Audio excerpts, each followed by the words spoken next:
هذه قصيدة قطعة القصيدة مكتوبة على كوكو سامبا. Kòkó Sàmbà la kọ fún bàbá wa Rọ́dọ̀. Bàbá Rọ́dọ̀ ara Kòkó Sàmbà ní kíní tí a kọ fún yẹn wà. Wọ́n ọmọ kí ó tọ̀ bá ti kọjá àdádí tọ́ bá ọmọ tí ń jẹ́ Kòkó Sàmbà ò lè wà l'Àlùjánnà. Kòkó Sàmbà ni. Abẹ́ kọ́ fún fọ́rin ṣùgbọ́n fà ìníyàwó. Ó kàn mọ́ fi dáràn sí náà ni. Kàn máa mọ̀ dáràn sí ọlọ́run. A lọ fún bàbá Rọ́dọ̀ bẹ́ẹ̀. لواء الطلبة طلب العلم فرض. Kíjòkó ekó fa balẹ̀ ó jẹ́ tẹ́ ń pín yẹn à ebi ń pẹ́ lómi ti pẹ́. لواء الطلبة طلب العلم فرض. A kí àwọn bàbá wa ẹ dákun Ọlọ́run jẹ́ pẹ́ fún wa àsìkò ní kò gbà wá kíkí ń jù báyìí lọ. لواء الطلبة طلب العلم فرض. Àṣìá tí gbogbo wa ń gbé káàkiri náà ni al-ilm ìmọ̀ náà ni gbogbo wa ń gbé káàkiri ṣùgbọ́n mo fẹ́ bi ọ́ gbogbo àwọn tí a jẹ́ tọ́lábà lọ́dọ̀ àwọn àfáà kò sí bẹ́ẹ̀ yóò ṣe di àfáà láyé àfi kó dúró sójú kan má jẹ́ àṣẹwó ọmọ kí ó ìwọ la rí lágbàáyé lọ́sẹ̀ ìwọ náà látó rí súnmọ́ lọ́sẹ̀ tí ń bọ̀ last week náà ọ̀dọ̀ bàbá àgbáyé la tó ti rí ọ ọ̀wọ́n ti aṣẹ́wó káàkiri gbogbo léèké yẹn sì lọ ti lásọ léèké ó. ọba jẹ ẹjẹ súnmọ́ra tàgbáyé nǹkan kan náà ni. ò lè jẹ́ nǹkan kan náà olórí ibú rẹ̀ dúró gíláàsì. لواء الطلبة طلب العلم فرض. àwọn bàbá wa dọ̀ wọn ò ṣàdédé di bẹ́ẹ̀ àwọn ní ìṣèwé ká tó wá látòṣogbo last year àsọ̀wọ̀ kò dẹ̀ mú kò múnú bí wa ibi ìlàgbà lọ sẹ́kọ̀ọ́ ọdún yìí náà tún lè léyìí ìmọ̀ ní gbogbo ayé wọn gbé tì látà wọn kí ló ṣe ọ́ ọmọ ìdádí ọfẹ́ ṣe ṣàádà dádí ọwọ́ lọ kó sẹ́ 50,000 sí agbádá mo fẹ́ bí ọ́ sọ lóde tó wọ̀ lọ lẹ́yìn ọjọ́ ṣàádà. لواء الطلبة طلب العلم فرض. wọ́n wá ń ṣe ọmọ sí bàbá náà ìbí gbogbo òlu wọn ò tí ẹ mọ́ tẹ́lẹ̀ pé ọ wá fi kí yídi ọdọọdún ọ lóde tó wọ̀ lọ. لواء العلم لواء الطلبة طلب العلم فرض. ẹjẹ lọmọ tó mímọ̀ náà. على كل الرجال والنساء. tọkùnrin bá mọ kí ó tóbìnrin bá mọ kò sáfù ń bẹ sísì pé bàbá àdúrà gbà ti dé mùsíbà ní kí n mọ sọ ọlọ́gọ́nù àti dé ara sálíù táwọn èèyàn kà kún ni táìmù wa ti bàjẹ́ mọ́ àti sàgbákò. على كل الرجال والنساء. sọ́ọ̀rí dákun ẹgbẹ́ lọ́wọ́ bá tóbi bàbá ti dé wọn ò lè sàmì àkọọ́lá wa mọ́ pàápàá. subhanallah walhamdulillah astaghfirullah. ẹ dákun táìmù tí bàbá fi ń wọlé yẹn mọ̀ ká mọ́ táìmù wa o. la ilaha illallah. àbí sẹ́gbà mẹ́jẹ kànáà fábalẹ̀ kí wọ́n. walhamdulillah astaghfirullah la ilaha illallah subhanallah walhamdulillah astaghfirullah la ilaha illallah subhanallah. ayakumullah ajá ìfẹ́ astaghfirullah la ilaha illallah subhanallah walhamdulillah astaghfirullah. bájà ọlọ́run tànẹ́bì very handsome. illallah subhanallah fọ́ọ̀rì walhamdulillah astaghfirullah. bàbá àgbà Amirul Wa'izin láti ìlú Òṣogbo. subhanallah ẹ má dáwọ́ bàdí ìwé ìjókòó ẹ dákun ẹ má dáwọ́ bàdí yẹn. astaghfirullah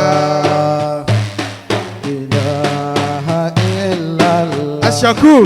subhanallah walhamdulillah astaghfirullah. lọ́ọ̀lù wẹ̀wẹ̀ kò ní bàjẹ́. illallah subhanallah. ẹni táyé bá fẹ́ gbọ́ rẹ̀ alhamdulillah. tó bá ti wọ ojú àgbo astaghfirullah. nǹkan mi ò tún gbọdọ̀ ṣe àfìgbà tó bá tó jókòó ìwọ náà lè wojú àgbo kán mọ̀ pọ̀ wọlé ọ́ ní sùúrù ní táìmù ẹ̀. alhamdulillah. astaghfirullah.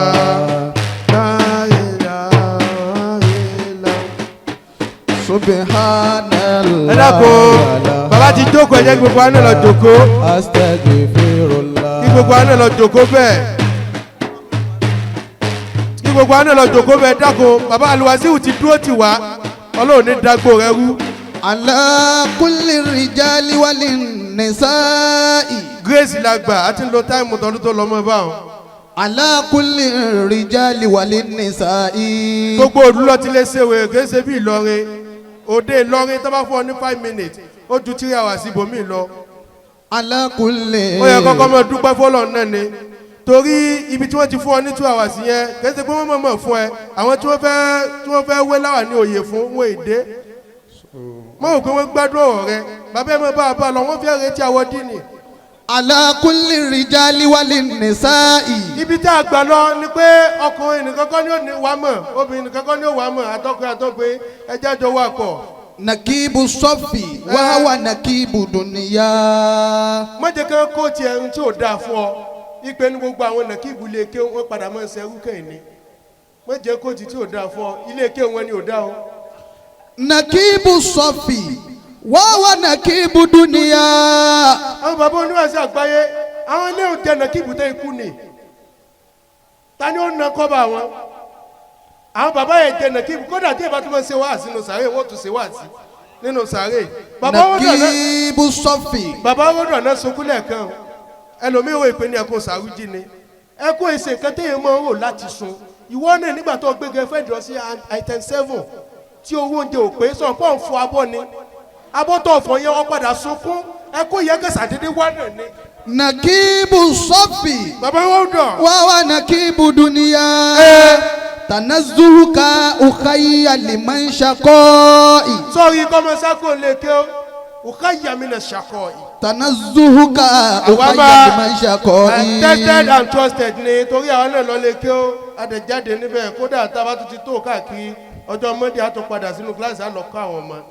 tanazuhuka. sọ́ọ̀rì kò sí kankan níta má jẹ́ kéèyàn kan kọ́ ọ lójú táìmù tó yẹ kọ́ wà lè ké o ní dúró sí lè ké o dáadáa tẹra mọ́ dáadáa àwọn bàbá yìí wọn ò sórí bó ṣe sórí rẹ̀ ní ìdígbọ́ tẹra mọ́ mọ́ ìtàláwà. tanazuhuka ukhayya liman shaqa'i. ẹ lágbà àwọn 200 yẹn mo fojú ká o. yejanko anaka. àjọ kò láti lé àjọ kólẹ̀ àjọ kò láti lé kólẹ̀ àwọn tájọ kò lélẹ̀ mi ò dá ọmọ mi ò dá ọmọ o fẹ́ kó ṣàkọ́wà bá mi.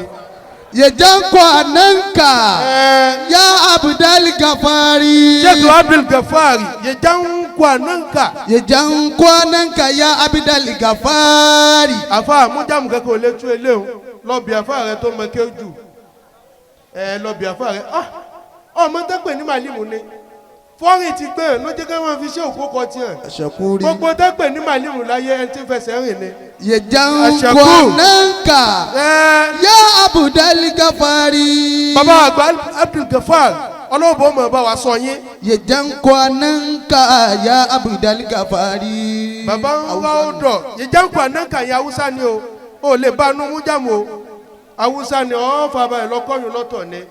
bàbá ń wá ọ̀dọ̀. bàbá ń rọ ọ̀dọ̀ ju ní bítámìnì rọ̀dá yìí.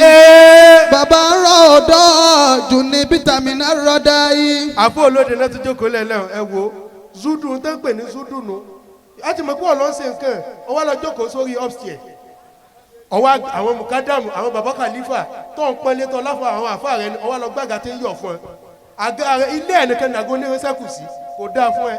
yejanko ananka bàbá wọn bẹ̀rẹ̀ nísẹ̀sẹ̀. Abidali Gafari ìtẹ́bà lùbàdìrì sí náà nìyẹn dákun. bàbá ń rọ ọ̀dọ̀ ju ní bítámìnì rọ̀dá yìí. bàbá ń rọ ọ̀dọ̀ ju ní bítámìnì rọ̀dá yìí. ẹ dákun gbogbo ẹ̀yin akẹgbẹ́ mi tàjọ kéwù ẹ dákun ẹ jẹ́ àjọ wípé bàbá ń rọ ọ̀dọ̀ ju ní bítámìnì rọ̀dá yìí. bàbá rọ̀dọ̀ jù ní bítámìnà rọ̀dá. My Naija TV ẹjọ ẹyà mi kó pé 87. bàbá rọ̀dọ̀ Òṣogbo mo ti wá o. jù ní bítámìnà rọ̀dá yìí. yẹjẹ ń kọ́ ànáǹkà rọ́bù kàkà líkàmẹ́lì. Ọlọ́run sọ yín Ọlọ́run jẹ́mi yín gò bẹ́ẹ̀ mi bàbá àgbà alájí àgbà bó ti gò Ọlọ́run jẹ́mi tẹ̀yìn náà gò bẹ́ẹ̀. yẹjẹ ń kọ́ ànáǹkà bẹ́ẹ̀ bá ti lò tán bàbá rọ́bù àgbà bó ti kàkà lè kọ́ líkàmẹ́lì. Ọlọ́run ló bẹ wẹ̀ àbá àjọwọ́ láti lẹ́sẹ̀. bàbá rọ̀dọ̀ jù ní bítámìnà rọ̀dá yìí. bàbá rọ̀dọ̀ jù ní bítámìnà rọ̀dá yìí. bàbá rọ̀dọ̀ jù ní bítámìnà rọ̀dá yìí. ẹ dàgbò ẹnu owó yẹn tẹ́lẹ̀ bàbá ẹni sọ̀fọ̀. rọ̀dọ̀ jù bá ní nà tẹ́. bítámìnà rọ̀dá yìí. kẹ́nà tákì ń ju ẹ máìkì nà lẹ̀ tẹ́ náà ká ni tó bàbá ẹ nà tẹ́ ká rọ̀dọ̀. tó fi máìkì lẹ̀. Dàpọ̀ ẹ má owó tẹ jẹ́ àní ẹ ṣeun ẹni dààmú. ẹ ṣeun ẹ ṣeun ẹ tún gbé yòókù lọ ní ẹ tọ̀tọ̀tọ̀ má gbé lọ. yàgò la.